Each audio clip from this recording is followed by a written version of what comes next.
by the people, for the people, to regenerate our planet. Yes, let's do this.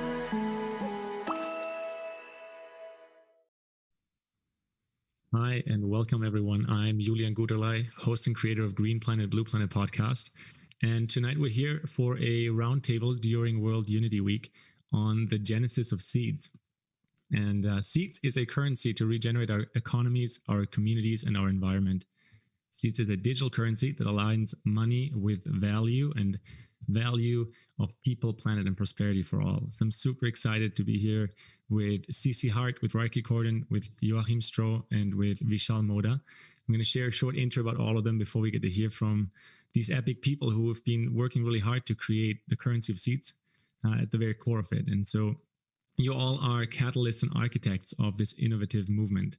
And CC is a well-versed human being in food as a medicine, and also the human systems behind that bring out the best in people to live in harmony with nature and on this planet. With her partner Reiki, she's a pioneer of seeds. Reiki Corden is one of the first pioneers of seeds who brings in more than 10 years of history and passion for alternative societies and economic architecture. He facilitates groups within seeds to help them find their path into the Renaissance. And about Joachim Stroh, he brings a passion for seeds as a knowledge management practitioner and organizational design catalyst through new human-centric ways of working. Joachim's mission is connecting people with paths, places, and protocols through indirect universal participation. And we'll get to hear more about all of that. And Vishal is a prolific technologist, a senior tech lead behind the scenes with platforms like Unify and now also Seeds. So I'm really, really excited to be here with the four of you. And I'd love to kick off with just a little bit of a context here for anyone who's possibly new to Seeds, and for everyone who's, already been exposed to what Seeds is and understands what's going on. They'll probably like to hear that context as well. And so just in a few sentences, maybe a few minutes each, Cece, we'll start with you. When you think of the genesis of Seeds and how Seeds is being born right now, and I know there's a lot of energy rolling already to bring Seeds to this point, what's your story to come into such a big creation, and what's your role in that big creation? That's a huge question. Where do I start? For me, Seeds is a dream, it's a possibility of hope for a new world. And I look at it as a necessary alternative to what's currently available to us. And it's really important for me because I'm, 30-year-old woman looking forward to the future for my children. And I believe that our current society is just not cutting it. So Seeds to me is this philosophy, this idea, this movement to give to the future generations, to give them a potential for something better than what we currently have right now. And my role in that is to constantly pull in the thought patterns of maybe the old world, the past paradigm, whatever you might call it, and intertwine them with new age, new world thought, where it's what are the problems that we need to overcome to have something that we would be proud of to continue forward with. What things have not served us, what things have hurt us and harmed us in the past in our societies, and how can Seeds change that by having a body of humans that are electing the processes that are taking control of that system. That's the most fantastic part of it. So my particular role is, I guess, health and wellness coordinator. And it kind of just encompasses everything, where it's what I believe brings back the space to the heart. And you mentioned in my bio that I respond to nature and bringing people back to the planet and what's happening around us, and seasons and climate, what's going on here on this planet, and how can we use this currency, this movement, to actually interact with the natural environment. Thank you. Yeah, that's an exciting question and pursuit. How can we use a currency to actually interact with our environment? I'll pass it right over to you, Reiki. Similar question. So just to set context here, to drop in, I know you've been carrying this for quite a while. What's just a few words to introduce yourself here and into the context of today's exploration? Yeah. First, I fully share Cece's vision. That was beautiful. Thank you. The reason I joined Seeds is because I see it as it's a bridge. So what I like to call it, Cece was talking about, is the regenerative renaissance, this reimagining of what civilization could be and how we can live on our planet. But we needed a bridge to get there. There's a lot of beautiful ideas like, Venus Project or resource-based economies, or, all these ways that if we could just rethink society from the ground up, what would it look like? But I believe the problem is that, some of those movements never got a lot of traction because they couldn't take us from where we're currently at to where we needed to go. We still needed a bridge to help us get there. And that's what excited me most about Seeds and its potential, is it could serve as that bridge because it's similar enough to how the old world operates, and now cryptocurrency is getting a tremendous amount of adoption and value kind of brought into that space. It's building a lot of momentum into new systems. So that's what I really think is, beautiful with what Seeds is doing. It's grabbing the momentum of what's happening in the crypto world and pairing it with the momentum of what's happening in the activism world and the building new civilizations world and intentional communities world, permaculture movement. Like, all of these earth regenerators who are wanting to recreate society didn't have the financial vehicle to support them. We needed to be funding their endeavors, but we just weren't. So I think that's the beautiful part about Seeds, is taking the financial power of the crypto movement, pairing it with the heart and passion and vision for a more beautiful world that's been bubbling up these last few decades, and marrying them together to create a movement that could potentially help us really shift things in the time frame that we need to. But more importantly, we can build a more beautiful world, and something I would love to be part of. I have this vision of regenerative villages and what it looks like. But I would really love to raise my children there. And I believe we made a little bit of a contract, not a little bit, a very, very significant contract, with our future children that will prepare this for them to bring them in. So that's really my, guiding reason for being here, and why I kind of show up to this every day, and I'm so in love with it. So thanks, Julian, for that question, and pass it back to you. Yeah, Reiki. Wow, that is really powerful. Maybe not everyone thinks about this all the time, but the voices of the future children that are most definitely in contact with us and that are like demanding us to create bridges from whatever we inherited in here. Let's not get lost on what we inherited, but create bridges. And so, yeah, that's why I'm excited to host this today and hear from all of you, because Seeds is one of those bridges. So Joachim, I'll pass it over to you, and in the same kind of fashion. I know you have a technical background, so it's going to be exciting to hear that as well. Sure, thank you. Dankeschön, Julian. Thanks, Reiki, for the bridge metaphor. Always a great one. We're building bridges. I've been building bridges my whole life, between technology and between what can we build out there with the technology, translating that really into new exciting things and ways of working together. So for me, Seeds is really, we're at a unique juncture now. Something like this happens every, I think, 20 years or so. I think the last big one was when e-commerce was starting to boot up, where suddenly you had the ability to actually communicate, put stuff online, and share that in a way that wasn't possible before. And now we have this new technology with blockchain, with the shift in thinking towards a regenerative renaissance. So we have the right people here wanting to do this. And we see a lot of these feedback loops that starting to unify this movement. And that's, to me, very beautiful here, that we're not coming together to build new islands, right? Disconnected islands. We're coming here together to sort of connect these islands, trying to find ways to exchange value, to exchange knowledge, right? And stay connected, right? It's a very trusted space. Something we always look for, very early on is how can we design this space from trust? Something that Jerry Mikulski coined. And we have an opportunity here to build these trusted environments, trusted spaces, and invite people to participate in any way they like, right? We're not prescribing anything. We're not building a monolithic thing, right? Like a centralized organization and platform. We really want to decentralize this as much as possible. And that's also a challenge because this is all new territory for many of us. I have daily conversations about how do you, use something simple like decision making, bring that into a decentralized environment.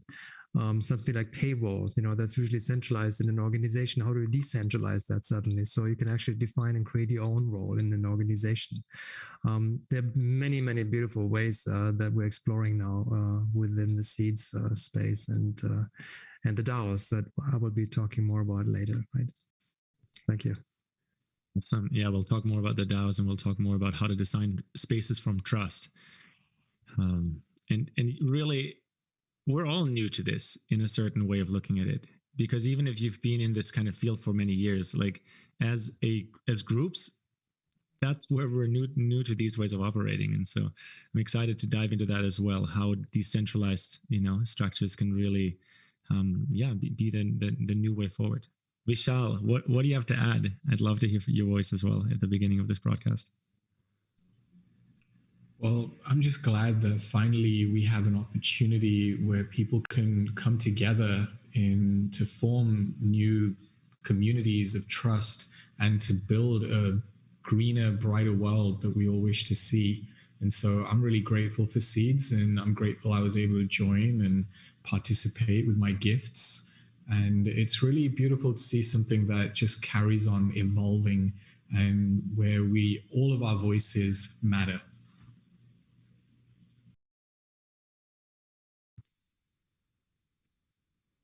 All of the voices matter. Yeah, let's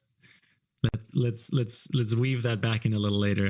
I love these intros, guys. And one of the things that really stood out to me, Joachim, is when you spoke about this nexus that we're sitting on. He said every 20 years or so, there's this stepping stone in our collective human evolution and through technology as well. And so let's maybe start there, where the evolution of Seeds is and why this is the genesis time for Seeds, and how and why society is readier than ever to adapt a tool like Seeds.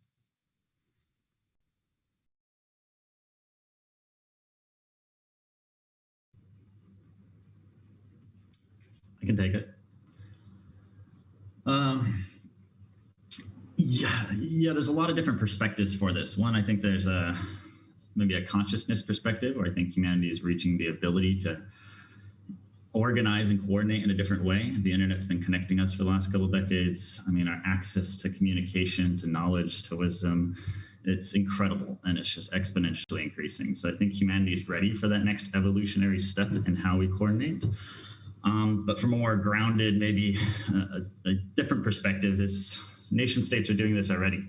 They're creating central bank digital currencies. They're trying to build back better, the whole traditional power structures of the world. They're already reimagining what they want civilization to be. And it's to continue this status normal or status quo.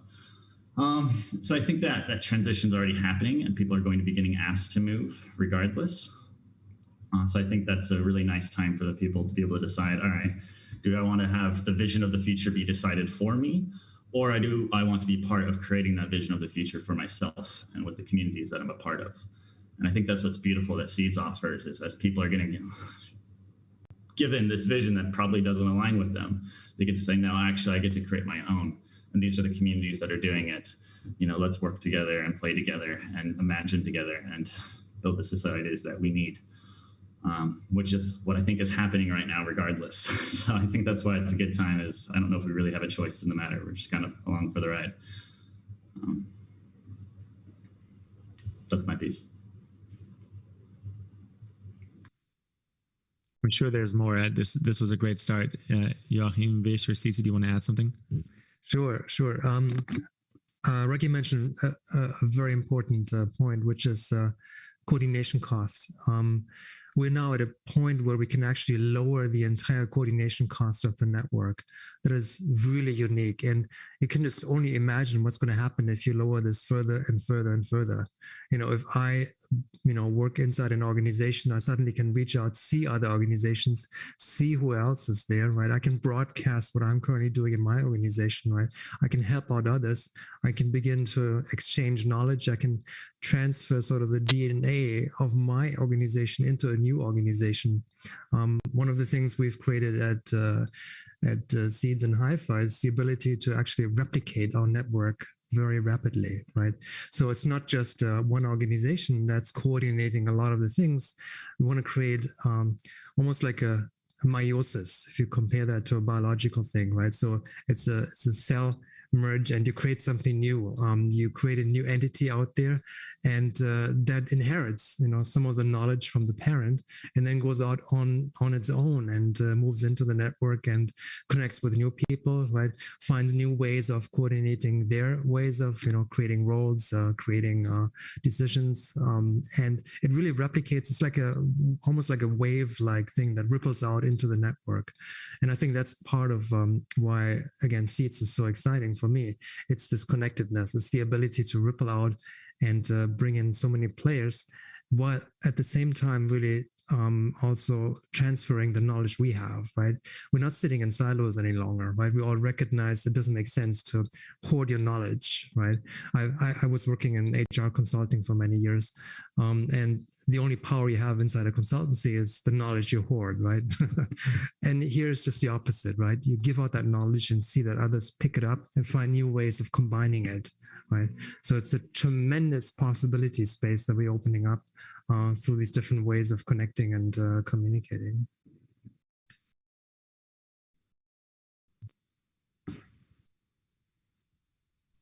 Yeah. The space for possibility there is literally infinite. I think this is why these topics are also for newcomers to a currency like Seeds. It takes quite a while to understand all of the ins and outs. And really what I've been noticing is the best way in is to participate. The best way in is to be part of the actual, the actual decentralized process, right? And I think this is something to really demystify in this conversation today, is like, this is not really something the four of you are building and we're all waiting for it to happen. This is something that is a consistently active process of participation. And, any shares on that would be awesome to hear, and maybe in that context also the differentiation between Seeds and Haifa and how that came about for those people who are new to the entire ecosystem.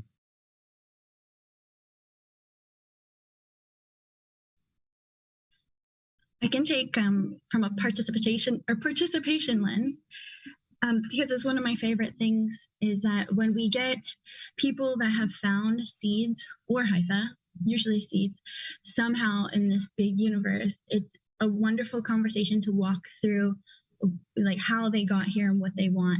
And what I love from like my heart and my role is to find out what their passion is and how they can actually contribute, because it's not very common, and not in any apps or any experiences that I have, that you would be able to completely immerse yourself into something that people are creating and just have a say in that. And so they don't tend to come in with that mentality at first. And so I love to be able to say, okay, what can you contribute? What are your skill sets? What are your passions? And what does Seeds need? Seed needs everything. So, but Haifa is a little bit more specific in what it might need. But defining the purpose and the passion is really cool to see, because our old paradigm doesn't really support that. You have a skill and you went to school for that, or you were born with it or whatever, and you bring that to the table and that's what you do.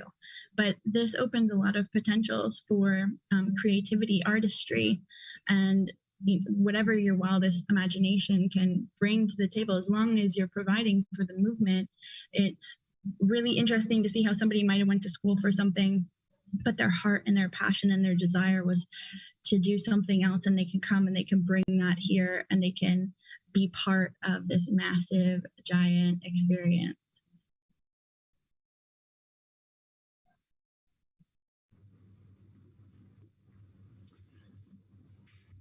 I can build on this. I love the quote you said earlier, that we're all new to this, Julian.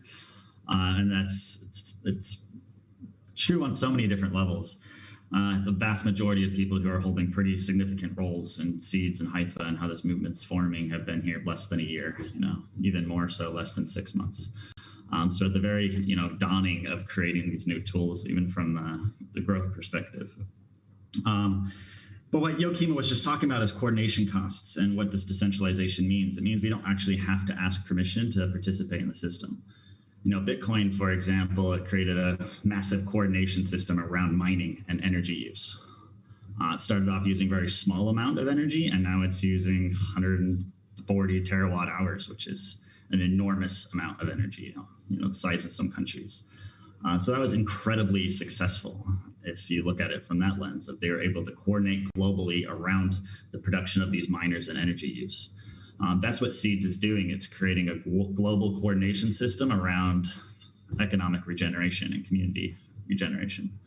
What that means is that there's already incentive structures to pay people for showing up and then just contributing to that cause. And you don't have to ask anyone's permission.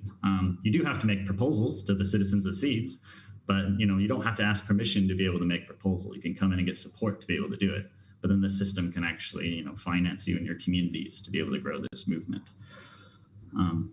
So that's really the kind of idea behind Seeds, is it gets rid of all of the previous barriers that typically exist inside organizations or states or whatever, where you get to just show up, pick up a role, and then the community decides if that role is valuable or not.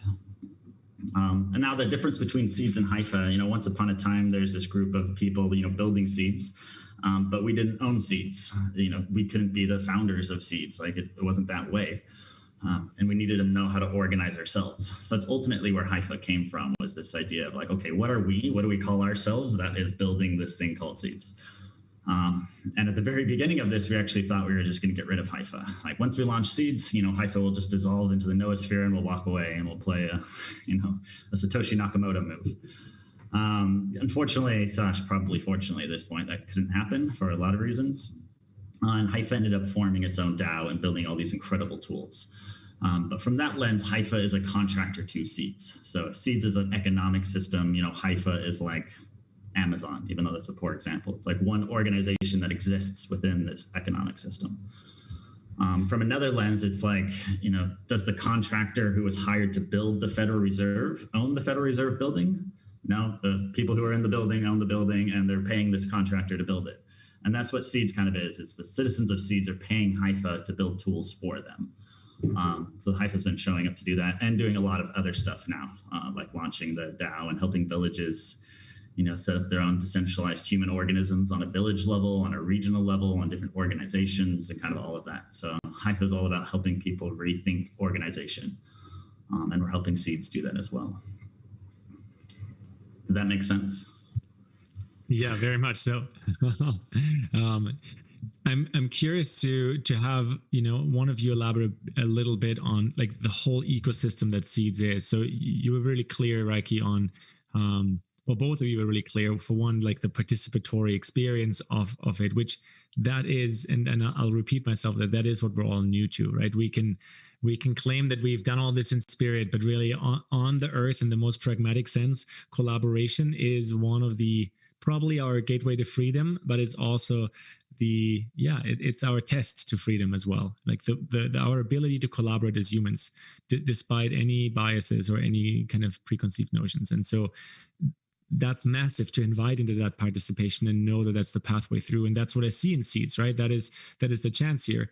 Now, to understand this a bit more in detail, when you speak of creating a whole new economic system, but then for me as a user, I can log in and use it as a currency. Maybe we can just continue to unpack this. Yeah, it's a great question, Julian. And for me, at some point you recognize, planet Earth is quite darn big.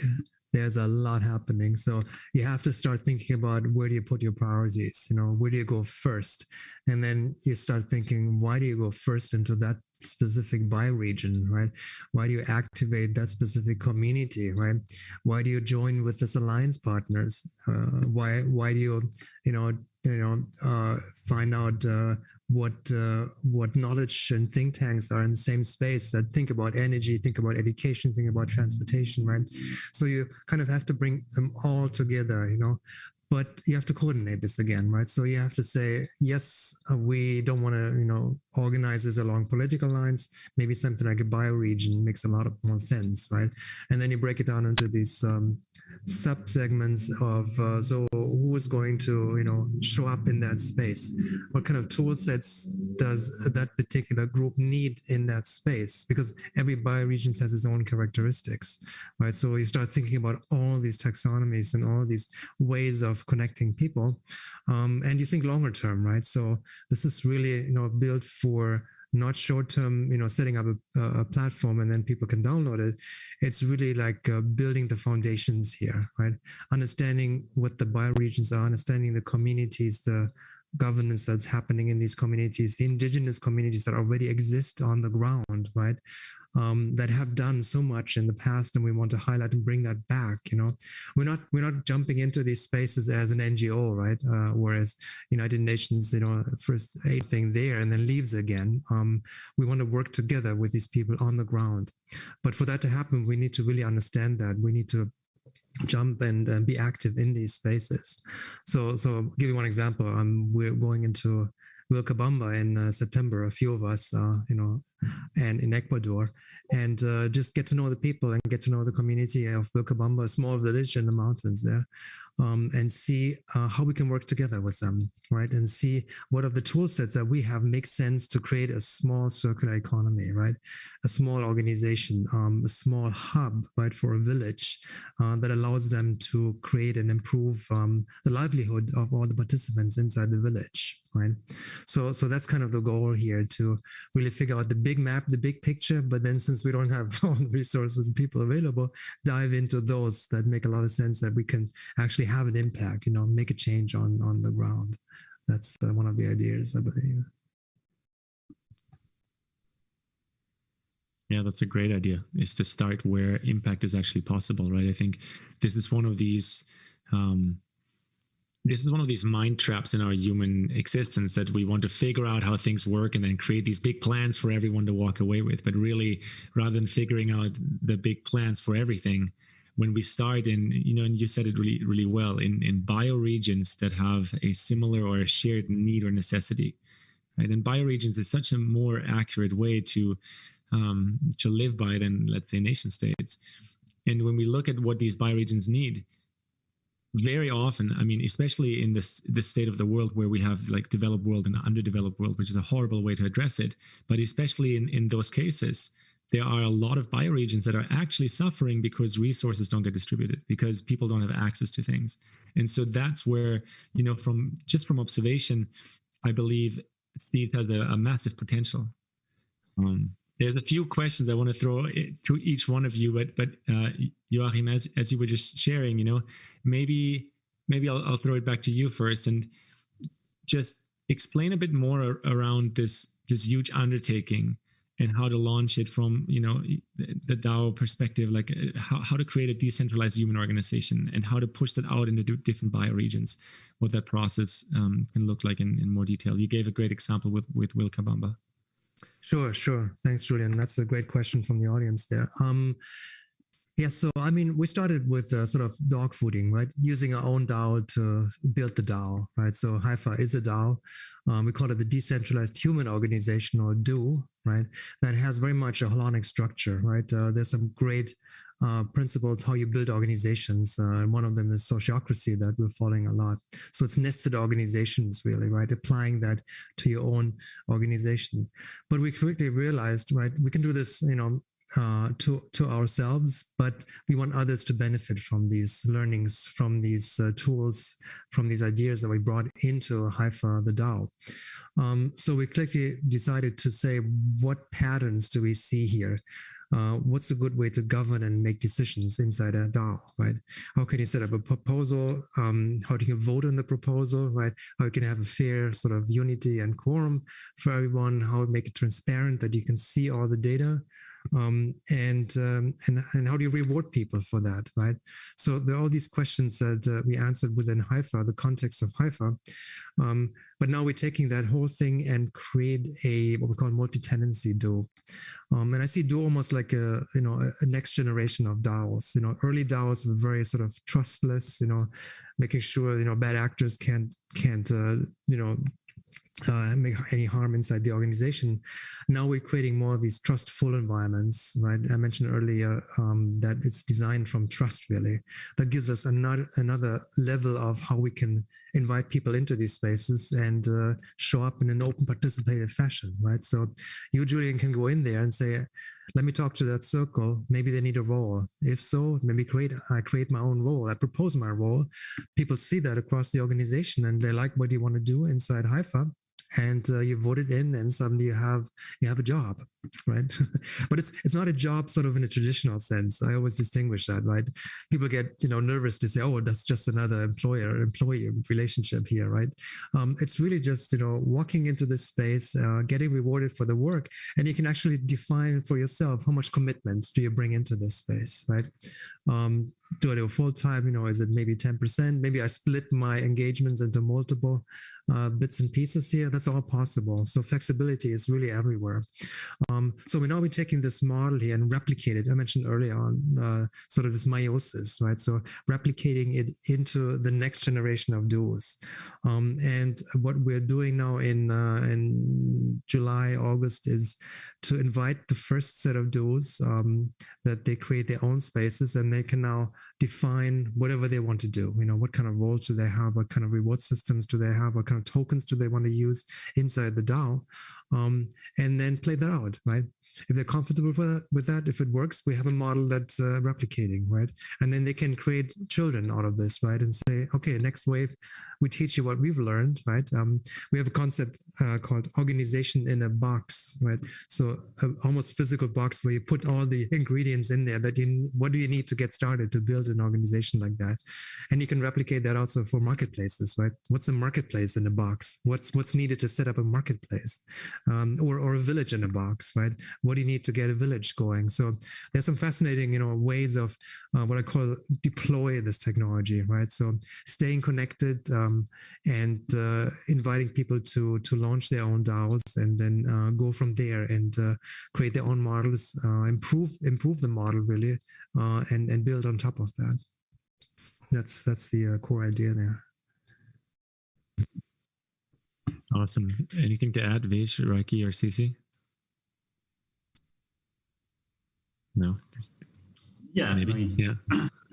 Well, the original question was something about how do you support seeds or participate in seeds and making payments or something like that. So I love the answer of this question because it took it broader to what seeds is actually doing, which is creating different types of civilizations. But a lot of people would run into seeds and just look at it as a new payment tool, just like PayPal. And I hope we're making clear here is that seeds isn't just a better way to pay, a better, faster, cheaper one, although it is. It's a new way of creating a different type of civilization, and people can support it by just changing the way they pay. So it's not like I'm going to change how I pay because I'm going to make, I'm going to pay less fees. It's I'm going to change the way I pay because that helps me support this creation of a new civilization, and I can be a part of it. And I can make more money in the process. Like, great. So that's kind of the idea is there's so many different levels of how someone can participate in this, where they could start off at the very, very top and just maybe they buy a few seeds and they say hello and introduce themselves, and then they walk away for a couple of years. That's helpful. That's beautiful. That's fun. Or maybe you actually start using seeds to, provide some services, like you're a yoga teacher. So maybe you say, hey, I'll start doing yoga and I'll accept some seeds. Awesome. Maybe you have a business and then you want to start inviting your business on. And each one of these levels, actually, the more you get involved, the more seeds rewards you for your involvement. That's how this ecosystem can literally pay you and pay the community for providing services to itself. So if you're inviting somebody in, for example, and then you actually help them understand the system, you earn a referral fee. It's not because we're trying to, do some multi-level marketing scam thing and bring more people in.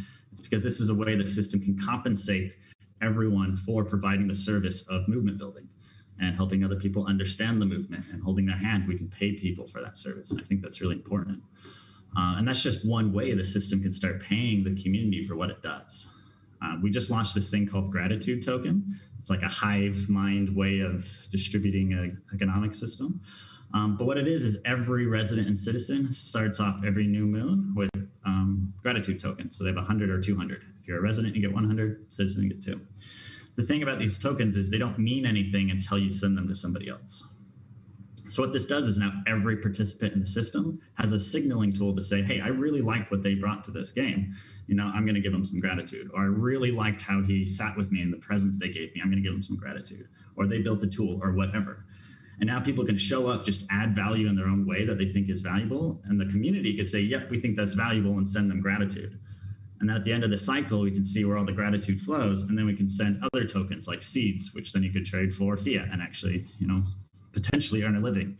That's where we want to take this, experiment, is that we can have a new system, a new economic model where people can show up, just start adding value, give what they see that the movement needs. The movement can reflect that back and say, yes, we find this valuable, shower them in gratitude. And at the end of it, they can make enough to meet all their needs. I think that would be so incredibly beautiful, and it's possible. And that's just one way that we're exploring, rethinking how an economic model could work. But the reason why I share all that is because how you can get involved is so like it's an iceberg. You can start at the tip and just earn some gratitude, or you can go all the way down and really commit in taking key roles within, HIFA or other decentralized organizations that are serving seeds.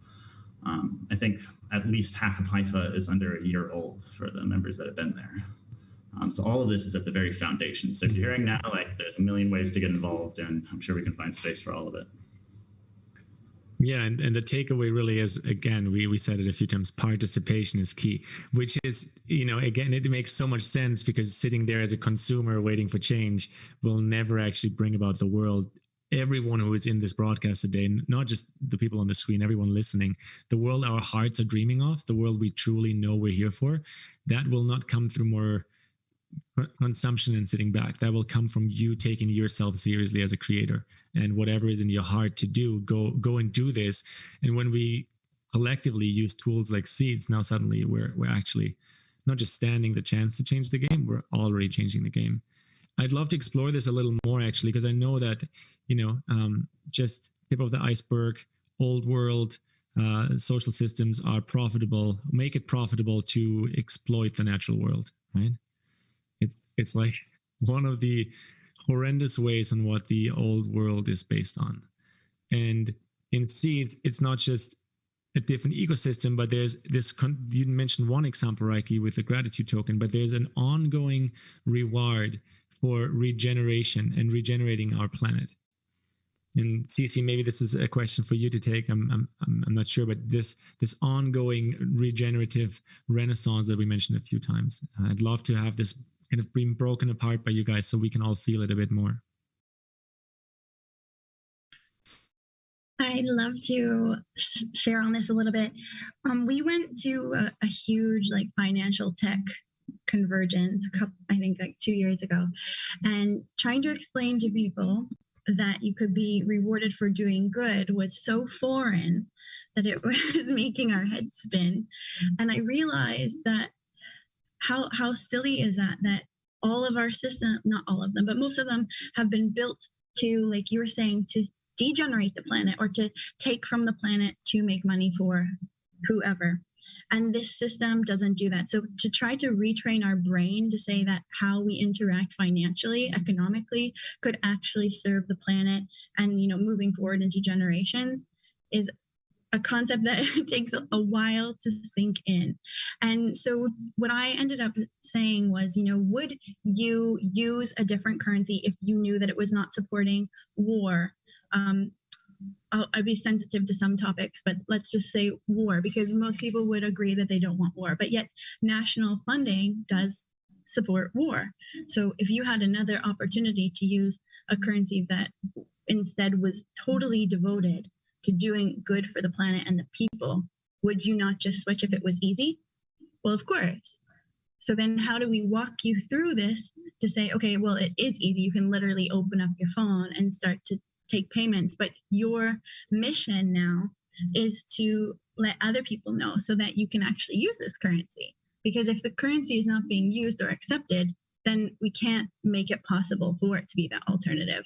So it's activating inside that passion to say, this could be a huge opportunity for you, your children, your family, your friends, whoever, your network, if you so choose to take this on. And that's where I love the game of seeds, how it's all built to incentivize you to, now you're in, but now you're passionately in because you are part of this. And the more that you expose it to other people, the more benefit it actually comes back to you, like Reiki was saying. And then there's the other added part of the reward.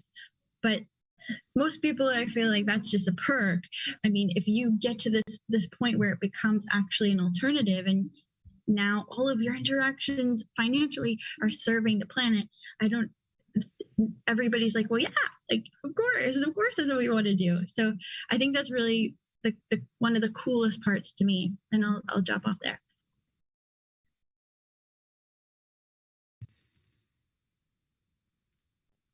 Anything else that you guys want to add? Just real quick, I could share a screen. Am I allowed to share my screen? No, I don't think we're able to share screen, actually. We're missing out. But this is just it was just a graph of, at least 4 different life cycles of seeds. Just like any biological organism, it has different attributes and different protocols to govern its behavior in life at each stage. For example, a baby in a womb grows exponentially. A child that doesn't grow exponentially, an adult doesn't grow at all. So you have all these different, very subsequent stages where it changes. So I think that's the same thing with seeds. And right now the stage is this very conception stage where we're more focused on, growing the amount of people and growing the size of the economy of who are participating in it, in order for that next stage, which is this after go live point. So before go live, seeds is a fixed supply currency that's going up in value. So that's one of the things that's driving adoption of it right now is, dollars losing value, seeds is gaining value. Okay, well, I'm going to trade my dollars for seeds so I don't lose value. That's like the very basic form of participation right now. But after go live, we're going to try to stabilize the value of the dollar. So there's a change, stabilize the value of seeds. So there's a change in the protocols for how the economic system operates. And then that's when we want to shift from just like people joining it and, capturing value to people actually using it like an economy. So a lot of people join seeds now thinking, well, aren't we in stage 2 already? It's like, that's not the point. You don't get mad at the baby for not being able to run yet. You say, we're going to teach the baby how to crawl first, So I think it's really important to look at it in these discrete stages. What's really cool and what's excited about me is sometimes I go off explaining what this looks like as an adult without having to reground it and say, hey, it's still a baby. Yes, the adult's going to be able to fly a plane and do these incredible things, but the baby's still got to learn how to talk first. So that's kind of where we're at, and that's what's nice about this stage 2 is because it's the baby DNA forming stage, we're informing how the rest of the system's going to grow up. Just like the first couple of years of what happens to a baby's life significantly impacts how it's going to be in adulthood. We're at the exact same stage now. We might have to have more babies, and there probably will be more. And what I mean by that is more versions of seeds as it gets forked and new experiments go off. So if we mess up this baby, that's okay. We can have some more. But what's really nice here is that just like humans can heal and we can change our DNA, the same thing can happen for the system. So if something starts being messed up, we can actually rewire the system to fix it. And I think that's what's so beautiful too is, a lot of new economic systems, they have this thing called a bank run where people, if they lose trust, they just take all their value out and run away. But what's nice in seeds is it's owned by the people. So if it loses trust, then we can just change the thing that caused us to lose trust. We don't have to run away. So we can actually become a real part of this organism and help it grow and evolve and form the DNA of what it looks like. So that's the last piece I want to get at is a lot of people show up and they say, what is seeds? Tell me what it is. I want to just learn from it rather than, what is seeds? How can I inform it? I have a vision of what a regenerative civilization is and what needs to happen to get us there. Let me use my wisdom to inform the system and help it grow and learn, become a better system to serve the vision and, perspectives I'm seeing. So anyway, I tend to go off a lot, so I'll stop there. Yeah, thanks for your metaphor and the, reminding us that before this takes on the full shape of the vision, we are in these beginning stages where, again, as we said multiple times, participation is key. So if you've been listening to this, get active, and if you're participating, create a truly decentralized ecosystem, and this is very exciting. I do want to kind of hook back in on just the term decentralization and how how we can honor that in a way, or how that is really the new thing for all of us humans. I know it's been a buzzword for a few years, but it still is really the next frontier, is to truly create decentralized structures. And so from any of you, maybe Vishal or Joachim, we haven't heard from you in a bit. If you wanted to add some more about that decentralized structure and how that is, how that's what's allowing, as Reiki was just saying, the baby to take its first steps. Can go a little bit.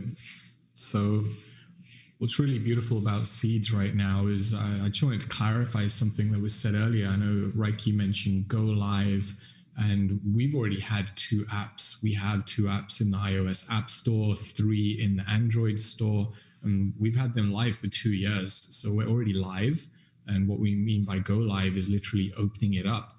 And in a decentralized world, it's all about trust. And so right now, we're building the most trusted, wonderful community of regenerators that we can in our little invite-only manner, because in decentralization, trust really does matter.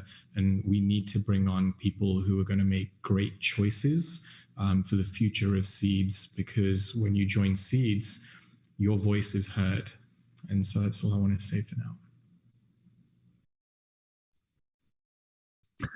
Thank you, Vishal. Yeah, from my end, here's a little drawing, right on time, to explain what is centralized versus decentralized versus distributed. Right, I'm using that. Here in the middle, you have actually the decentralized world, which consists of hubs, right, and they mimic kind of a centralized organization, but they're connected to other hubs here, right. So for me, this is really the purpose of building a decentralized ecosystem. Is you have these people and these nodes, right, that work together with other hubs, and they're kind of centralized, but only in their local context, in their segment, in their bioregion, right, and then they spread out from there. It's different from sort of an agent-centric network, right? We have sort of mesh. You have nodes, and then each node communicates with the other node, like the internet, right? They're not as connected to me as a decentralized network, where you can concentrate a lot more of the resources that you need to build this kind of network. So that's really important for me to see it from that lens. The other thing is the tools that Vishal mentioned, really critical too. It's a learning curve for everyone. You got to understand, what's a wallet? What does that mean? I have a wallet that's not my wallet in my pocket. It's a new virtual, it's a token wallet. What can I do with this, and how can I connect my wallet with other wallets, and how can I then start to go to these exchanges and buy and sell some of these cryptocurrencies? It's a new world, and we're still sort of improving these kind of tool sets. They're by no means complete and perfect, but I think there's a rapid progression towards more and more stability and more user friendliness in these tool sets that we're seeing. So the wallet, the peer exchange, and the DAO is a great starter set, of tools that you can then bring into your context, into your village, into your marketplace, and start applying that. And you only need then some ideas of what kind of protocols do I need to launch, right? How can we get people actually involved and build these circular economy, right? And that's again, it's a mind shift. It's not easy for people to jump from where we are to where we want to bring this. I'll give you one example. Last weekend I was in the Hamptons here in New York, very upscale, Long Island beach area. And the only topic there is money, right? So if you try to talk to people about what is it that Seeds wants to do, it goes back and forth. Regenerative Renaissance, okay. It's about circular economy, it's okay. It's about tokens and blockchain and things like that. And then suddenly, there's like this picture where it says, "Oh, you guys are a charity," right? Where this is the only thing I see from my financial lens. I understand, right? So I give you money, you guys could do something good with it, right? I'm not really expecting, huge returns or stocks from that, but it's doing something good. So you can see that this is a whole different shift in the worldview, right? You can't compare that anymore, right? So that's the hard part, I think, for us too. You have to experience it, right? You have to download the passport, let's say, and earn some seeds, do the gratitude thing, and then you get to understand how this all connects and works together. Right.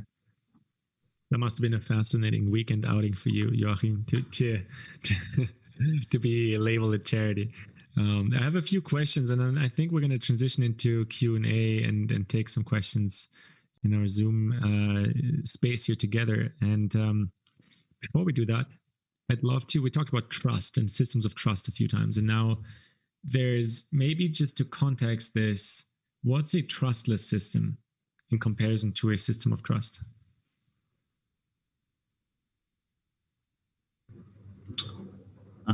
I'll take this from a technical perspective, but I also know CC has this from a heart perspective. But what trustless means is that you don't need to trust the system. What that means is when you've got to trust a bank. If you give them your $20 and they put it in their vault, you've got to trust them to secure that vault and to secure your money and to give it back to you if you come back asking for it. So it's a trusted system. There's a trusted party there. What the whole blockchain revolution is about is we don't want to have to trust humans anymore, because if a lot of trust focuses on one human, it tends to corrupt that human. Power corrupts. So we wanted to get rid of that. And that's what, we go through the effort of building blockchains and stuff like this is to get rid of the idea that we have to trust centralized entities, but that we can see for ourselves how it's working. So we don't have to trust it. We can know, we can look. I don't have to trust that the money was sent from my wallet to Joachim's wallet when I use PayPal. I can now actually look at the transaction and go, oh yeah, left mine, went to his. So I don't need to trust it anymore. So anyway, that's one lens, but I'll stop there.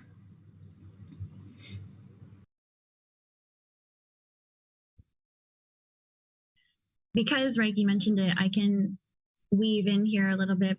We recently had an experience where, well, I guess for context, in the passport, there's an area where you can vote on certain things that are coming up. And so Haifa is contracted through Seeds, and we put up a proposal to be paid out for our milestones. And the citizens actually voted it down, which is a beautiful example of, trust in the system in action, because you at any point, you as a participant, you as a member, you as a being of this movement, get to say what you trust and what you don't. And you do that mostly by reviewing whatever is being proposed. And in this case, obviously there was a break point between what they trusted and what they wanted. And so I think that it's fundamental to trust that you can see, yes, like Reiki said, on the blockchain from here to here, but also there's a level of heart trust, like what somebody is offering, is that good for the movement in whatever way that you as your own human come to this table and then evaluate that. And like, for example, my parents, trying to explain this to them is wild. And they said, but everybody's going to have their own opinion. And that's why, going back to the beginning, like I think Vish said, is that we tried to bring in like regenerative minds to the beginning to start this community up, so that the trust is built, so that we all know that what's being done is, better for the planet, is toward like the more beautiful world that we have all agreed to be working toward.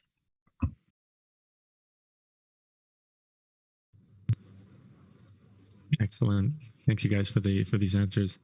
The last question I have for right now is the term better than free. And so my question is like, what does better than free mean, and how does that fit into the context here?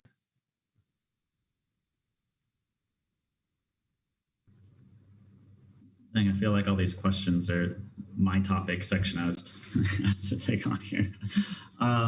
Yeah, better than free.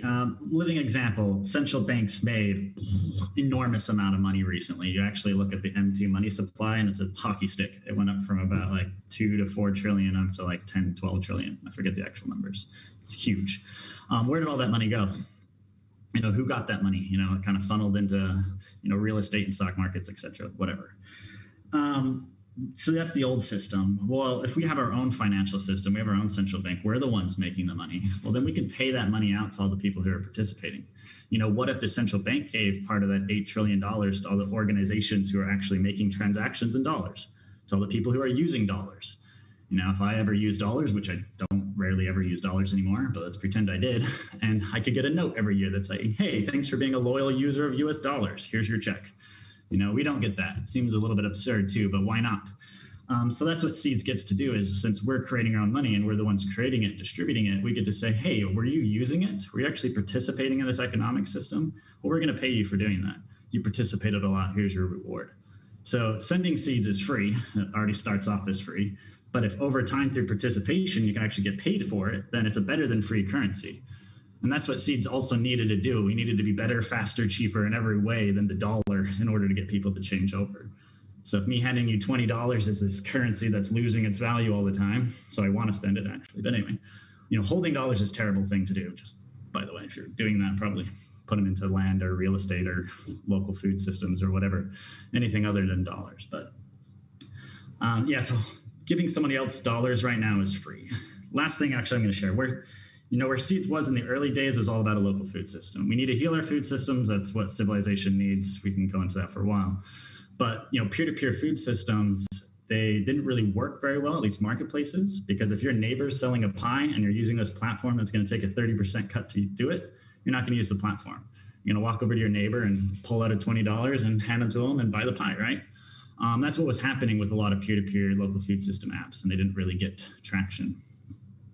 So that was our first problem we're actually trying to solve, is how do we make local food systems better, faster, cheaper, so that it's better to use the platform than it is to just hand them $20. So that's where the initial, better than free economic model came from, is how do we reward people for participating rather than charging them a fee?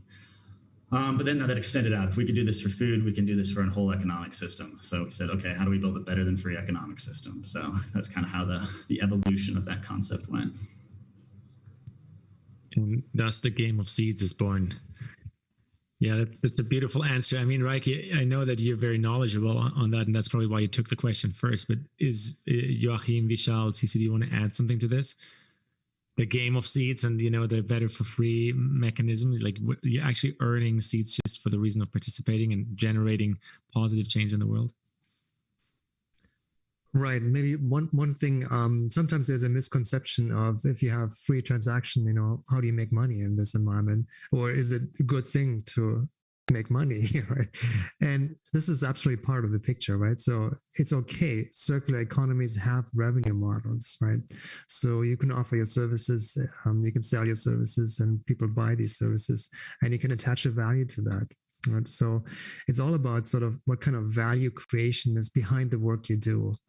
What kind of things are you building in your village? What kind of knowledge do you put together, in your organization that's helpful to others?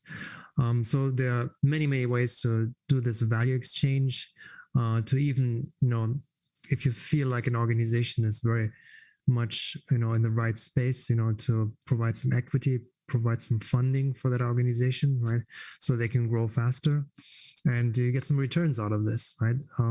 So these are concepts that are not really in the traditional world, but they are also possible, of course, in a circular economy. That's, I think, let me stop here. I think that's an important concept. And I will just say that to me, better than free is having a more beautiful world, in case you guys haven't caught that already from my point of view. But but also we have, different opportunities like better than free university, better than free education, better than free, knowledge shares. And even you can get seeds for planting trees or doing good deeds, because there's all these campaigns that are available. So essentially, you could organize a beach cleanup, clean up your local environment. I'm talking about my local environment, and that's a big problem, and get paid in seeds. So therefore better than free. And I think it's truly amazing when people hear this, because now you look at things differently, where education in the old time, it costs you money, you're in debt. Now you can go and we have what is it called? Regenerescence U. I'm all messed up now. What's it called, you guys? Renaissance U. Renaissance U. I was just looking it up. I just got off a fast, so I have to say my mind is slowly fading here. But anyway, you can go and do that within the Seeds network, and that's a perfect example of this better than free situation. That's to serve you and to serve the planet at the same time. That's such a beautiful way to, slowly but surely come to an end of this broadcast. I feel like I do want to go around for closing remarks, but what you just said there, CC, really lands for me, and it continuously lands for me when I've interacted with anyone who is behind the Seeds ecosystem. And so I will go around for closing remarks. Do you guys want to share some more? I know there's a Q&A coming after, so we'll go into Q&As too. But is there anything else you guys want to add? Think of it. I'll add one more thing myself. And Reiki, that is in reply to what you shared about, imagine the Fed would pay people for using US dollars at the end of each year. And then the question is, why not, right? So of course, if you go back to the Hamptons example and hang out with a bunch of people that subscribe to that way of being and living, then that might be a very far away idea. And we don't need to evaluate if that's good or bad right now, but it's far away. But then really, when we sit back at the drawing board and we get to say, well, wait a second, the way our system works is what is a huge problem for billions of people to become active participants of change. Then what comes back around is that we can say, well, if we design systems in a new way, how could everyone become a winner simply by participating? How could everyone actually be rewarded for behavior that is, doesn't need to be judged right or wrong, but that is just provably has a positive imprint on the planet?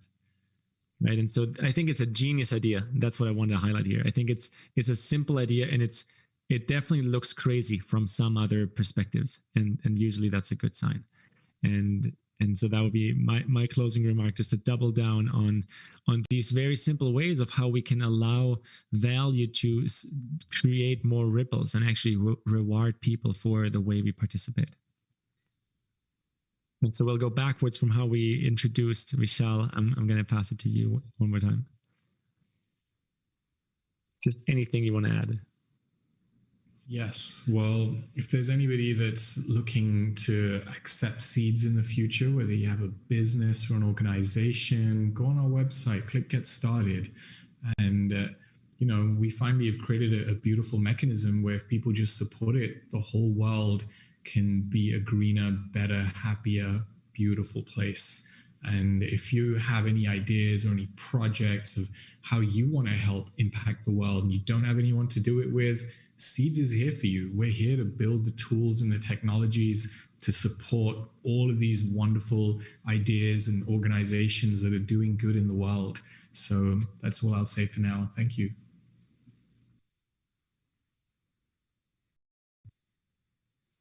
Thank you, Vishal. Joachim, what about you? Yeah, for me, this is an invitation to join us to our journey into this new world. And it's the beginning, sort of we looking for the innovators, the early adopters here, right? It's not targeted to the majority right now. The tools still need improvement. But if you feel like drawn to this and want to become part of this, participate, as you mentioned so often, Julian, in some way, and feel like you want to help building this new world, connecting with other groups and other people out there. So you're welcome to join us, reach out to us. Looking forward to this. Thank you.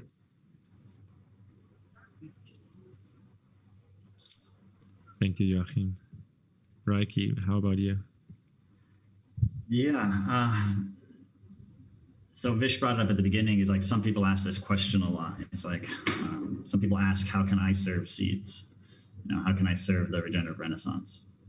The second question is probably more important than the first one, because Seeds is here to serve the regenerative renaissance, which is this larger global thing that lots of organizations and people are doing. We're all being called to serve this, at least a lot of people here.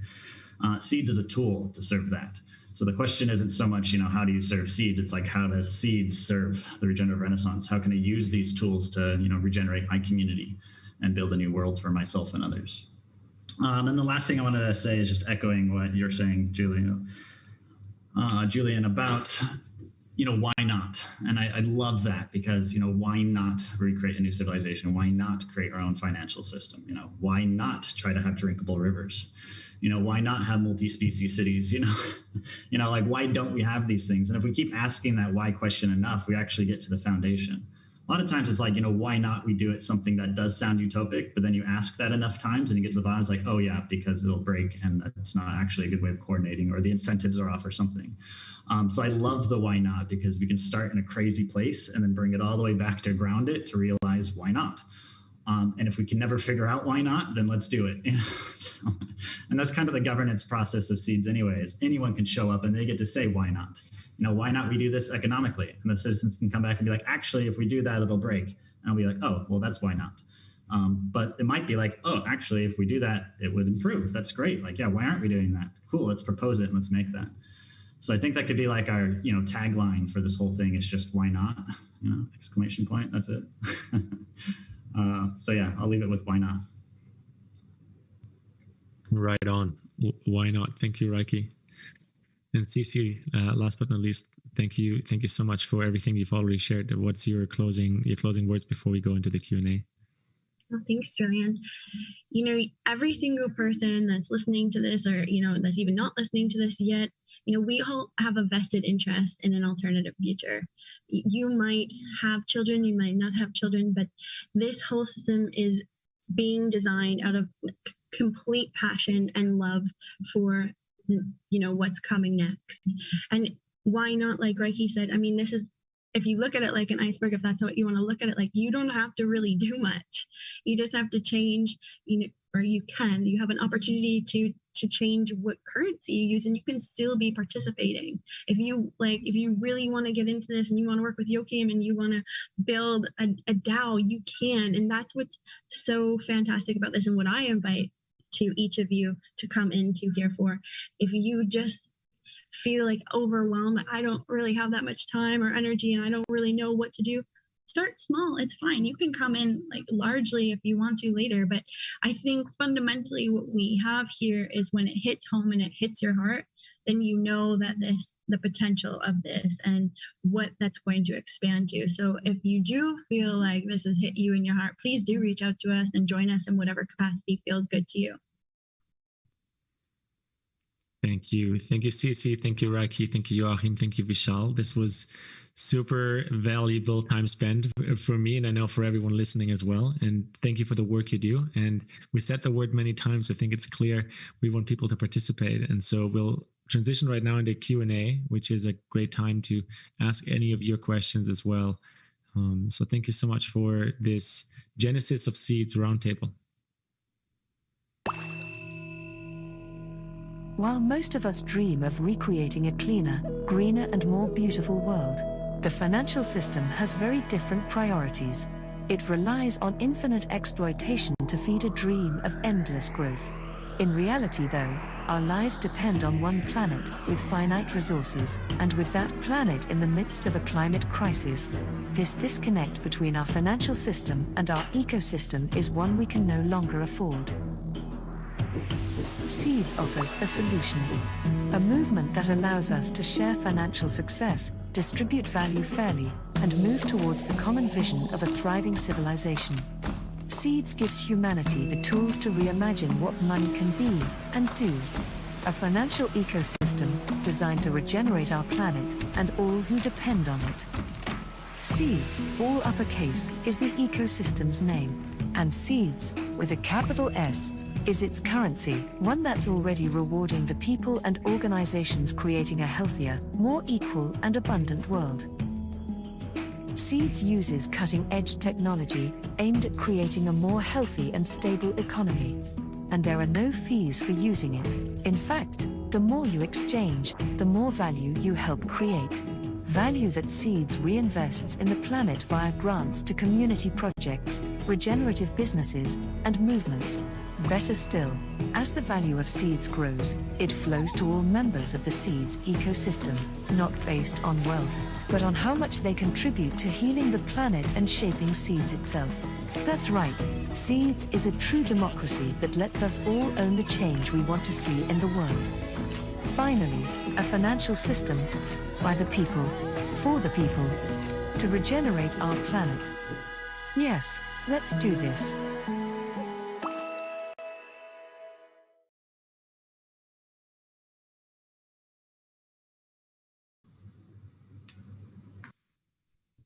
so it doesn't dry your skin out too much in the bit. Amazing. So here we are again. Welcome back to the Q&A part, and we'll just go around our beautiful Zoom room here.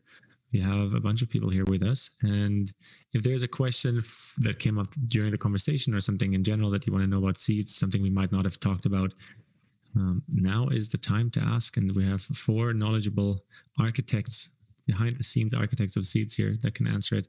I'll probably mostly be silent and just pass the talking stick. So who wants to go first?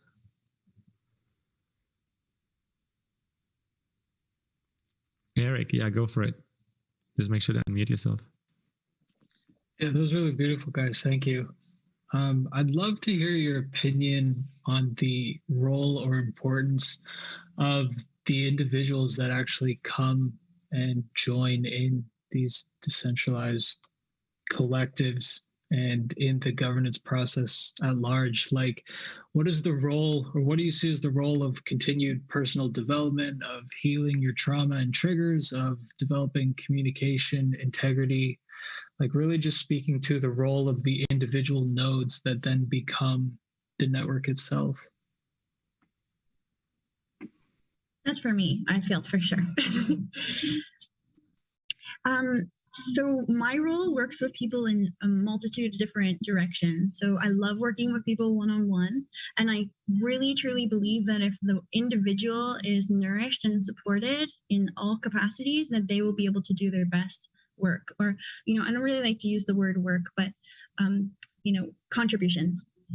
And so I don't really have a specific way in which I work with people, because everybody has their own triggers and traumas and communicative issues. And so we see them at play, and sometimes it will involve other people within the collective. Sometimes it's personal. Sometimes it is actually to do with the work that they're doing.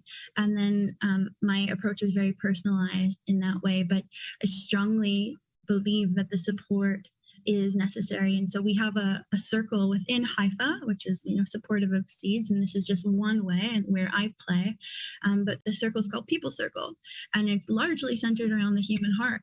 And I firmly believe that the heart is the way to really elicit this movement outwards. If the people that are interacting with the seeds movement are centered in the heart, that are nourished and supported, then they can actually build tools from that space.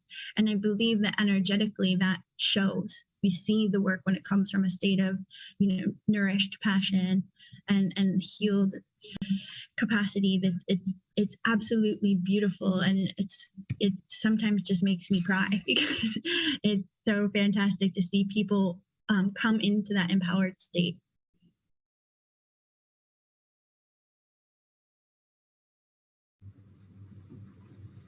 I have a question to follow up on that. So is there a specific conflict resolution?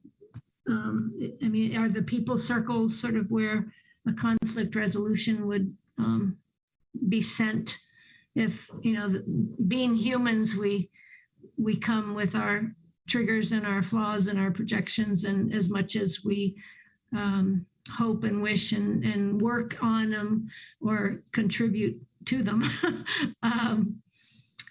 they still will always exist. And so any system needs to have some form of resolving those. So is that what the people circles are, or is it just sort of, you spoke to the one-on-one, but in terms of really resolving issues or helping people resolve their issues between each other, is there a specific mechanism already in place, or is that something that's still forming?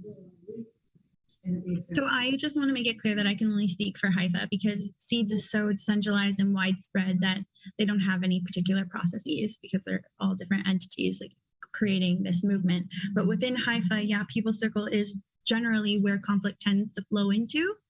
And there's 2 people, myself and another person, Yost, that deal with the conflict as it occurs. But our philosophy is that we give the tools so that people can take those tools and then be empowered themselves, not that they come to us and we fix their problem, because that was the way that we were dealing with it before, and it puts too much emphasis on the people circle and not on the individual. And so now we're in the process of creating the processes to give to the other circles and to give to the lamplighters, who are not necessarily the leaders, but the people that are designated from each circle to bring the information to and from the collective circles. So yes, conflict comes up where it's a wonderful thing. I see it as a learning opportunity and wisdom gathering, and that's how we're trying to reframe it. But it does take reframing of the mind and of the experience to say, okay, so we have this that looks like it's stopping you, but how can we look at that, see what maybe limiting beliefs there are? How do we turn that into actual wisdom? And what I'm working on is taking that wisdom to apply it largely, so that we learn from all of these individual opportunities. I see them as stories in our, big storybook or our collective chapters to learn from and pass on, maybe like a grimoire. So these, speaking only for Haifa, that sounds very effective and positive and powerful. Are these tools then kind of explored in Haifa and then being offered to seeds for anybody to pick up if it seems like it resonates with them, or is it like seeds? I guess the question is, is there anybody that can speak to seeds? Because I've really only explored seeds so far and really haven't gotten yet to Haifa and understanding Haifa at all, or being very involved with, or just beginning to be involved with people in Haifa. So, but Haifa seems like it's smaller and more containable, and seeds is far-reaching and very diverse, infinitely diverse. I'm just wondering sort of how the high-level evolutionary behavior modifications that seem like are already in play with Haifa are translating to the universe of seeds. Yeah, I'll speak to this one.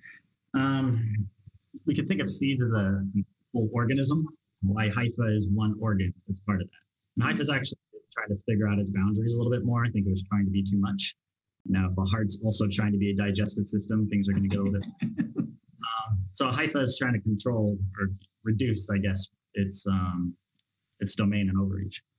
So you're mentioning, okay, well, where's conflict resolution happening in seeds? That's a perfect example of someone who's come in, they've used their own individual perspective to say, hey, we need conflict resolution. Where does it exist? Maybe it doesn't exist anywhere. Okay, maybe we're going to create a new organ within seeds that's focused on supporting with conflict resolution and human evolution. And what I mean by conflict evolution is conflict is always an opportunity for growth. And that's why I think we're actually coming here together, is to grow together. So conflict is something that we can celebrate. And if I think we bring it with that celebratory attitude that this is why we're here to grow, and conflict is how we see the edges and the opportunities for growth, then I think there's a huge need and function for there to be a do within seeds that's focused on that. I see elements of this actually coming together in Samara, which is a separate do. Like Samara is the first, well, maybe not the first, doesn't matter. It's another type of do, just like Haifa, and they're incredible humans. And potentially they might be taking on something like human evolution and conflict resolution. But if not, then that's an awesome need for that to happen. Some people have mentioned it, that it's kind of like maybe not necessarily a SWAT team, but like a group of people who are on the ready, that if there's like conflict, they can get like called to it to like offer tools and give love and hold space and be able to support the growth there. And I think that'd be really cool, because we get to ask why not? Like, why not in our current civilization, if people are having, domestic dispute, do we send people with guns who are generally angry to try to handle that? Like, why don't we send a bunch of hippies that are all loving, that'll actually help them work through their problems? Like, why not? Like, why aren't we doing this? We can come there and be like, hey guys, like, sit down, chill out. Like, what did he say? Let's give you guys space to talk. Like, we can do these things. And I think like if we had an organ within seeds specifically designed to do that, that would be incredible. So I would say Haifa would be probably more than willing to offer tools to this new organism to get set up to do that. But I think there's definitely a need for that new structure to be formed. And I haven't seen it yet, so.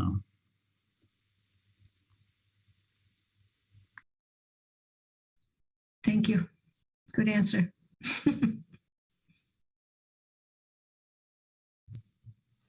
Excellent. Then we'll go to the next question. Glo, I think it's your turn. You have your hand up. Do you want to come back on the video and ask your question? Maybe you can hear us. I can hear you. Thank you. 1 second. I just needed to get the password to open the phone. Okay, so I'm really excited to be here and everything that you're doing. And it's been really exciting to be here during World Unity Week. And I'm super grateful for Seeds and everything that they're bringing to the table with building the movement. And I have 2 questions. The first one being, do you think that Seeds can hold the space for infinite funding? And basically, what I see with this new narrative, that we can fund all projects so that we can basically eventually, when we onboard a project to Seeds or an organization like the Eco Village that we just met in Ghana with Matt, or any type of project, I'm working on reducing waste and I want to create an eco rewards program with Seeds. Do you see the potential for that? And as well, I have a question about just the economy. And, I love what Charles Eisenstein talks about with the idea of money depreciating. And I just want to know your thoughts on, do you see beyond crypto, and what do you see as that evolution? Because for me, when I look at crypto, I just see this fluctuation of the currency going up and down, and you have to invest in these things to invest, and then it expands and it degrades. But I just see a world beyond money, and I see a world where an infinite possibility and infinite reality where we can just have this beautiful world that we know is possible. But I just, in my own soul and body, I don't resonate with crypto or fiat currency. But I am so resonant with what Seeds is doing in the movement.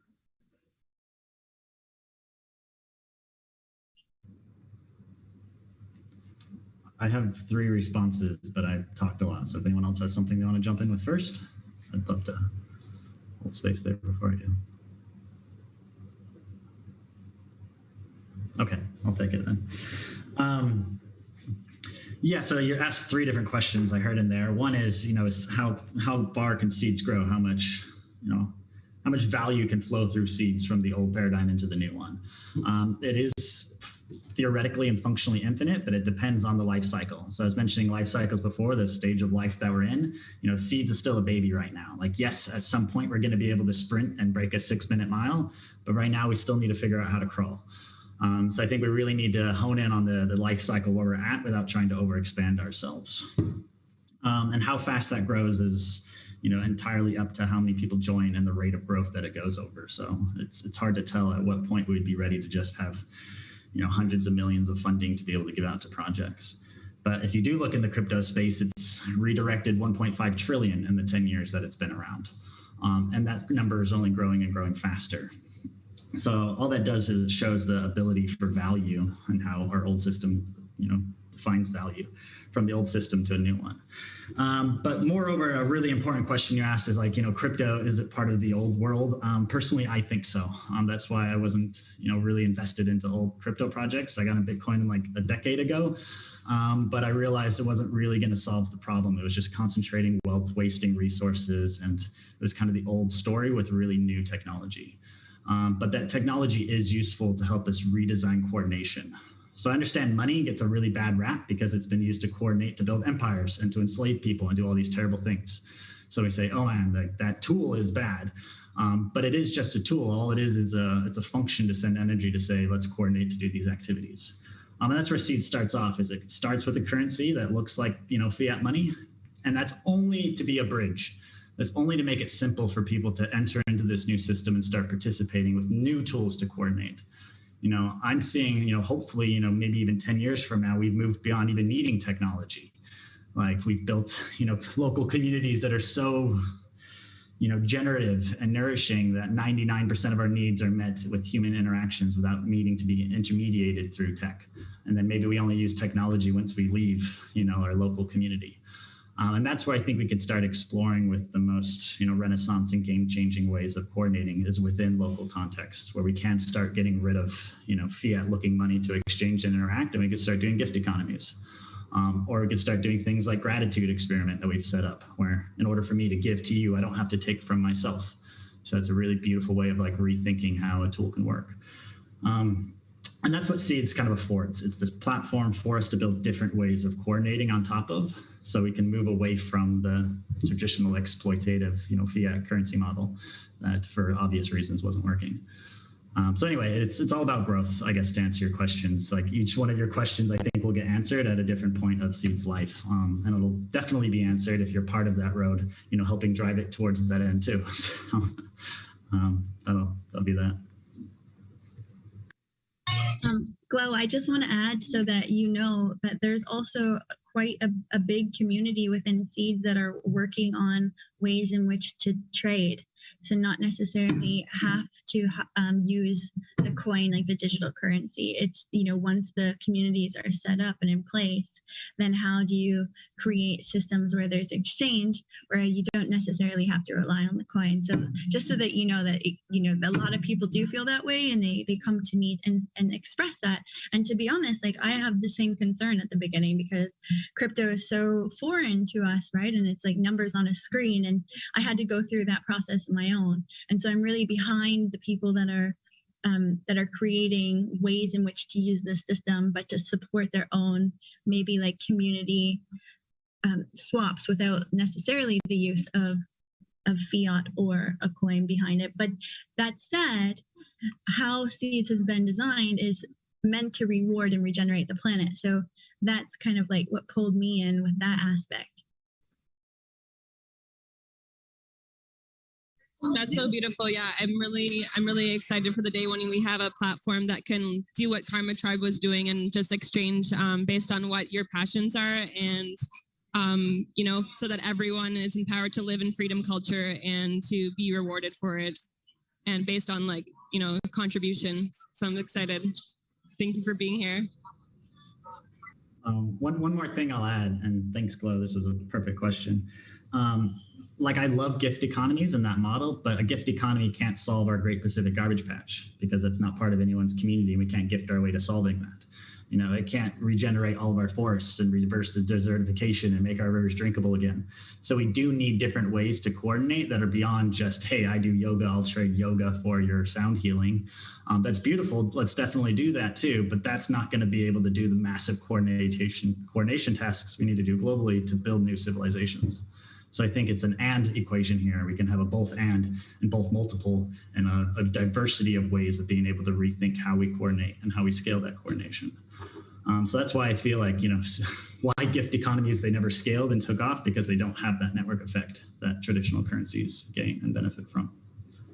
Yeah, and even beyond the gifts, it's like being able to share your gifts, but then have that coordination system. That's what I see happening, is like you can share your gift and whatever it may, your contribution, and then it's like valued at some certain point or whatever it may be, so that it's an easier exchange. I can't hear anything, but yeah.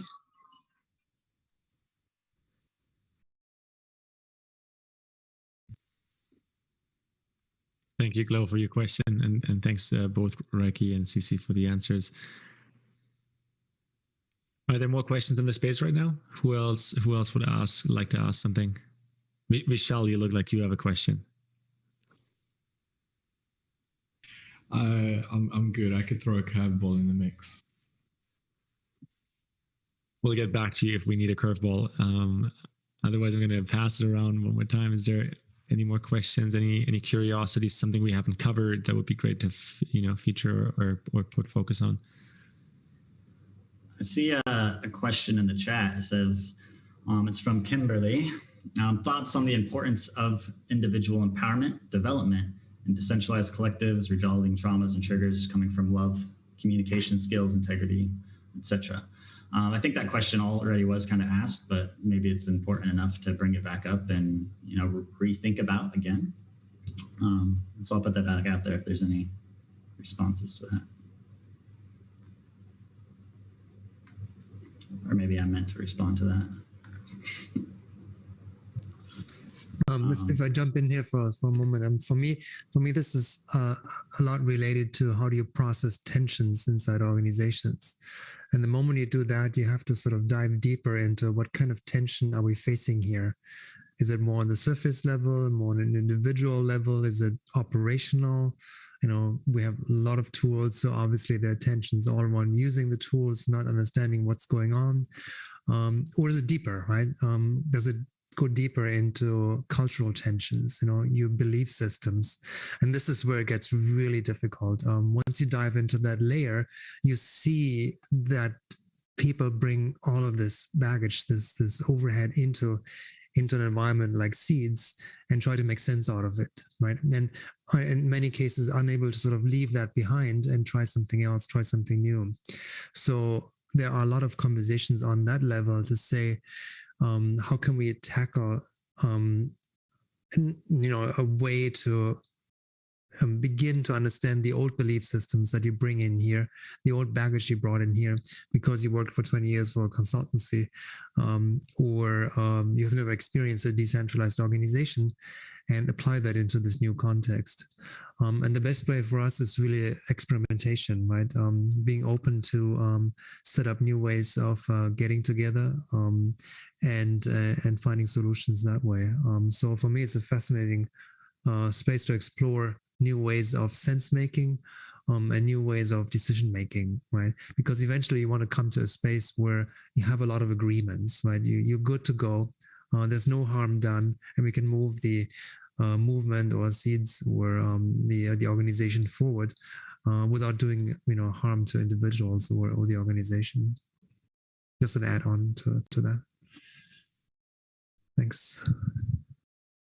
And I just thought of some applicable examples too, because within the Seeds network at the beginning, we didn't have a vessel for people to enter into. And now we have the Seeds Academy, which was designed to give the information to help people be onboarded in a process that makes them feel supported and gives them, mentors. And you have a call with one of the people that have been there for a while afterwards to make sure that you get, put where you want to go and where there's a space open for you. And that was one of the experiments that had to come out of this. And within HIFA, similarly, there's we are working on an onboarding system because we recognize the need to bring somebody through the process, to have them go through what Joachim was just talking about, kind of taking the old culture out and looking at what you're carrying with you and giving leverage to what we're creating here, because it's not so cut and dry. It's quite experimental and evolutionary, and it's always moving. It's always changing, which is kind of fun. So you might come in here with one thought and then it changes over time. And so that onboarding process that you're coming in this capacity, how do we, find you? How do we support you? How do we give you the information that you need? That's really one of the most important things that I feel that we've had to experiment with, because you have so much trapped inside you that you don't even know about that you're carrying, and that can maybe infect the organism if you don't let it go. Because decentralization, like, you need to let go of this leadership, this hierarchy, this I want power over you, and that a lot of people don't even realize that they're carrying, which is so paramount to the new culture that we're creating. If we can get people to let that go, I think the power and potential for that is astronomical. So I'm really excited about that.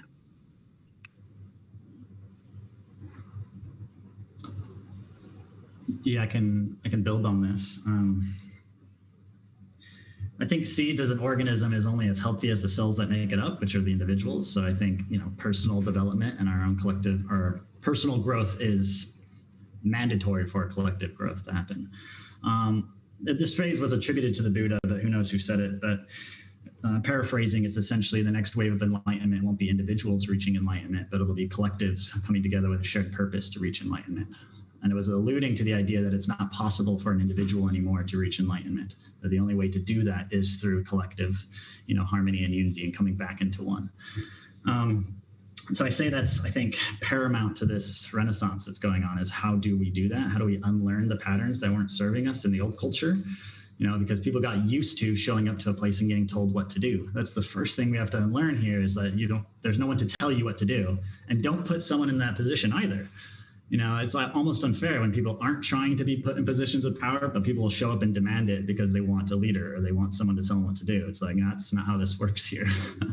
So I think what we need is, Haifa's been working on this thing called the Game of Seeds, which is where anyone can put together a program or a course, and then people can go through that course, and at the end of it, they can get paid in seeds for doing it. So again, this better than free education journey that anyone can make courses for.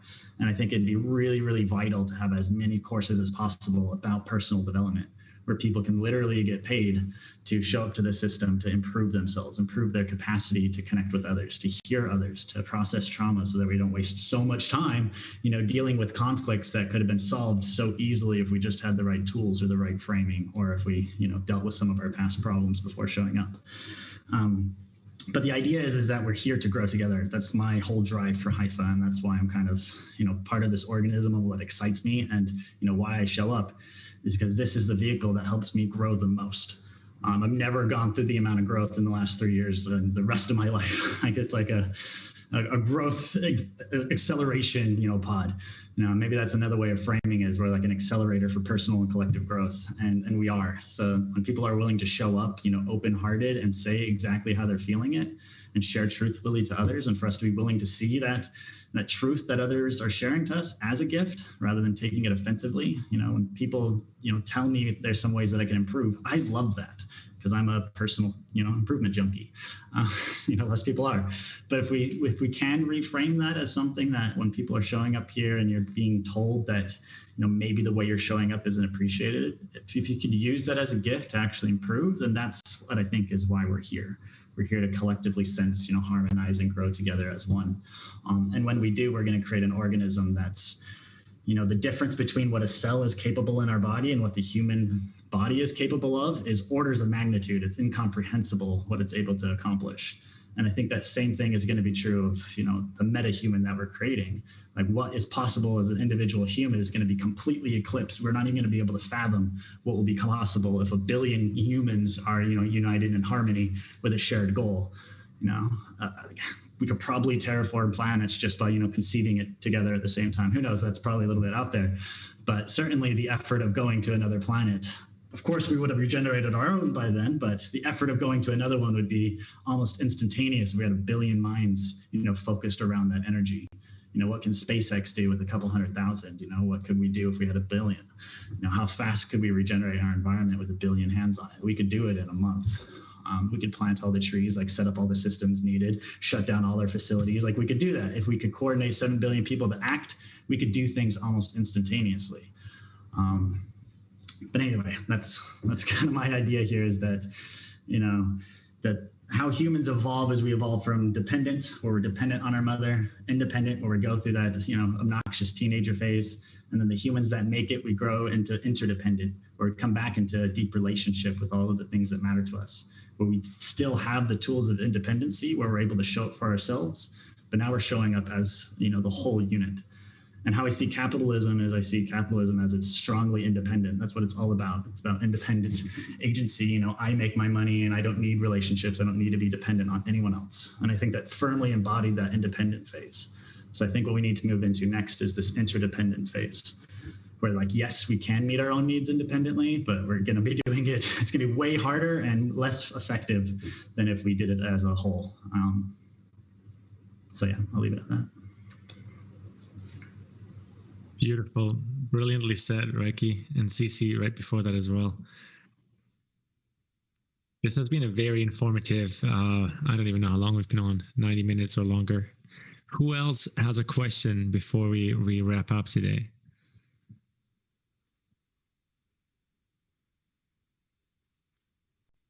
Yeah, Eric, please go ahead.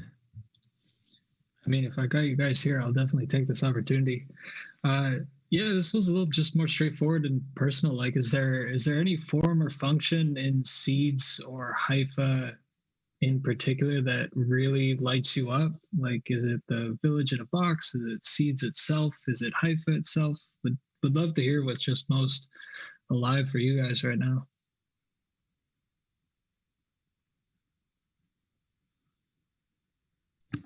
Yeah, from my end, Eric, it's to see a lot of these projects come to fruition, right? Reiki mentioned Samara as a separate new entity, new organization that was created, and seeing how they would tackle and create a more conscious organization. That's entirely different from Haifa, the organization. They decide differently, they work differently together. They're looking at both female, male being and doing. They invited beautiful consciousness coaches, really helping them on their journey. For me, that's really rewarding to see something like this come to fruition, right? And it's possible. We provide enough degrees of freedom to say, yeah, you can do this. You can modify your environment so it suits your needs, and seeing how that evolves, sort of unfolds. David Bohm, the idea of unfolding and enfolding, right? It's hidden somewhere in the structure, right? You just have to begin to see how that can unfold, and that's a beautiful process that we can set in motion here.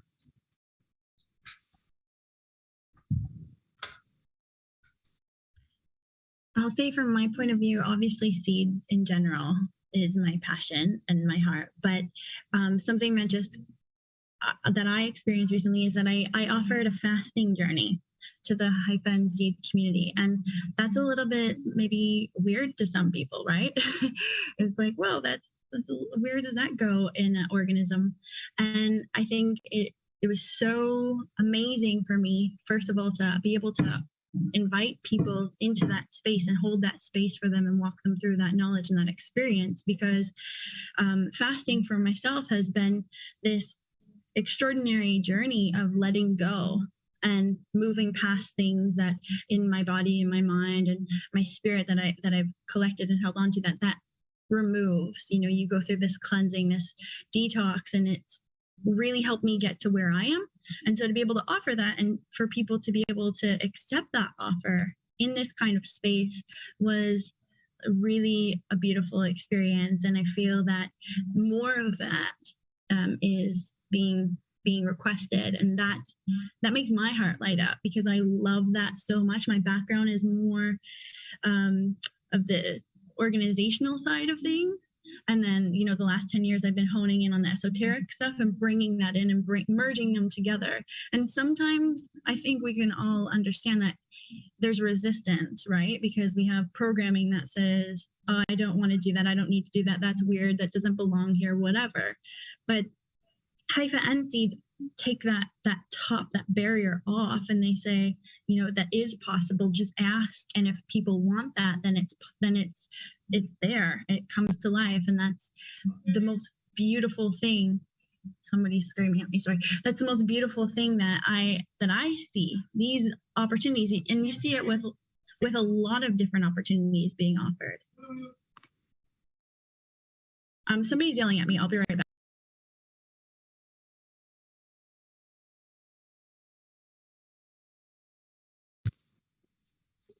Other excitements about Seeds right now? Vishal, we haven't heard from you in the Q&A yet. What's exciting for you that's in your personal sphere?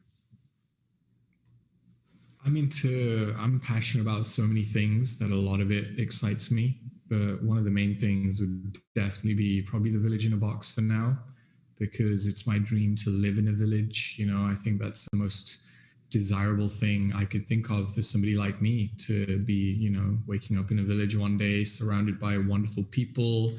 It's something that very few people are facilitating for us in this world.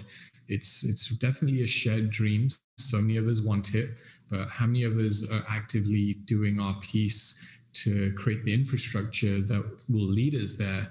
And so I'm so grateful to be able to participate in creating that infrastructure that won't just serve me, but will serve all of the others just like me out there in the world, so that we can all wake up in a beautiful village together one day.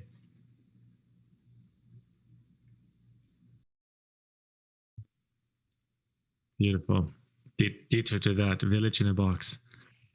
It's very interesting. There's such a big movement because many people are feeling this pull, feeling this call, right? Feeling this vision, or have tapped into this vision, which is not really like an idea one person has, but it's a collective idea that that idea chooses people who can carry it, the village building.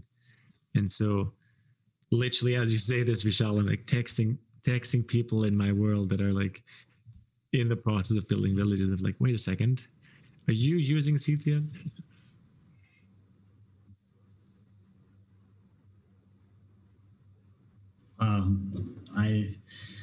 I love that for village building or for this whole Renaissance, really, I think it's this vision that wants to be born that's calling people to serve parts of it.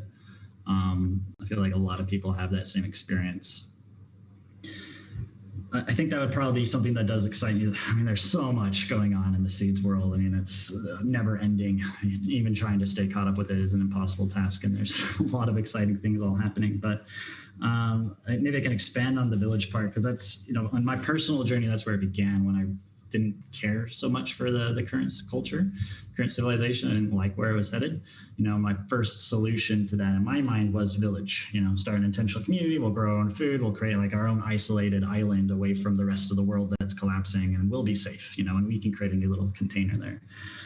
For obvious reasons, that's collapsed, and I like the idea of, I think a big idea of why it failed was this idea of separation, as if we could create a separate village that was going to be isolated from the pitfalls of the rest of the world. I think that can only come from a perspective of not even noticing that we are inherently connected. Whether it's just, weather patterns are going to not be isolated, something happening in Siberia is going to affect something in Brazil, like, sure, but also from the idea that we are one organism. The same way that if my thumb gets cut off, it's not like I'm okay because it was my thumb, it wasn't me. It's like, no, the thumb is me. The rest of all of life on our planet is all part of our one organism that is Earth. So I think that's the one thing that lights me up is, how can we create nervous systems that effectively serve this organism? Right now, the colonies that were being built on, biosphere Earth, they were, I don't want to say cancerous, I don't like that frame, but they weren't living in harmony with the biological system. But I think we have an opportunity now to recreate that nervous system and how that pattern actually works to then live in harmony with this planet. And what really excites me is I think the smallest unit of that is the village. And how can we redesign it so that the majority of our needs can be met in a village? And I'm not talking about just our physical needs. What's such a beautiful exercise in the village creation process is to talk about all the other needs that all the people have. I have a need for connection, for fulfillment, for joy, for meaning, for, deep understanding, for play, for personal growth. And when the villagers come together and they actually put a wall and say, what are their needs? Like all of them, and we get a clear picture, then the next question is like, how do we go about meeting these needs? Let's make it explicit that we have a need for deep connection. Capitalism doesn't do that. We're like, oh, you have a need for connection? Let's sell you alcohol and put you in a room with loud noise. Like, no, that's not going to help me meet it, But if 4 people got together and they thought, how can we meet the need for deep connection? I doubt their solution would be feed us alcohol and put us in a room with a lot of noise. They'd probably come up with more clever ways of meeting that need, which is what a village then gets to do, is like redesign how we actually go about thriving on this planet, and then scaling that out where other villages can learn from each other. So that's the idea behind the Seeds ecosystem platform, is that when one village is creating a new way of doing conflict resolution or governance, or a new way of distributing value or seeing each other or whatever, that tool that they built can be ported across all the rest of the villages instantly. Other villages can be like, yep, we like that, we're going to bring it into our village. So that what we're doing is we're aligning with the speed of evolution. Since the 60s kind of hippie revolution, when we started doing the intentional communities, some of them survived, 95% plus failed. Those 5% that survived, the way they survived, those tools still aren't being learned and broadly spread because there's not an easy way to do it. So still today, when intentional communities are trying to get formed, they basically have to start from a place of not knowing anything all over again. So that's where it gets exciting, is like we can create a shared knowledge container where people don't have to start from zero. And then we can probably flip that failure success ratio from 95% failure to 95% success, as long as you follow the guide. And I think that would be really beautiful and helpful in this transition, because so many people want it, but we just have no idea how to do it because it's so complex. And the only way to do it is to do it with our collective intelligence and to come together to build that. It wasn't possible for one person to figure it out. So we needed things like the internet and blockchain to, distribute we don't need blockchain, but we needed, distributed economic systems to be able to coordinate and share value at a global scale. Blockchain is one tool of doing it, but there's others. Anyway, so that's a lot of things that excite me. I'll stop there because now I'll just keep going. So, thanks, Julian. Yeah, that's a great question, Eric. Very beautiful to hear from everyone. Just a little bit of excitement there. And Reiki, you're saying something that I'm going to quote you on: moving at the speed of evolution.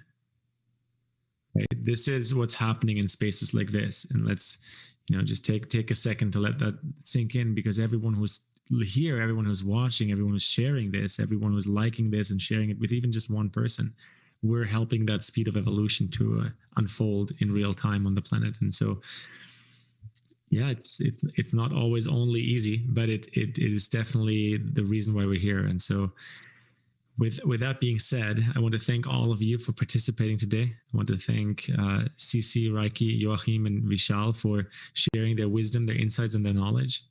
And of course, I want to say thank you to Hubcast for making this possible, for World Unity Week, for hosting this broadcast and this roundtable and many, many other broadcasts, and the whole Seeds community and the magic that happened behind the scenes to make dSTUDIO happen, and what's emerging out of Haifa with these decentralized initiatives. And so,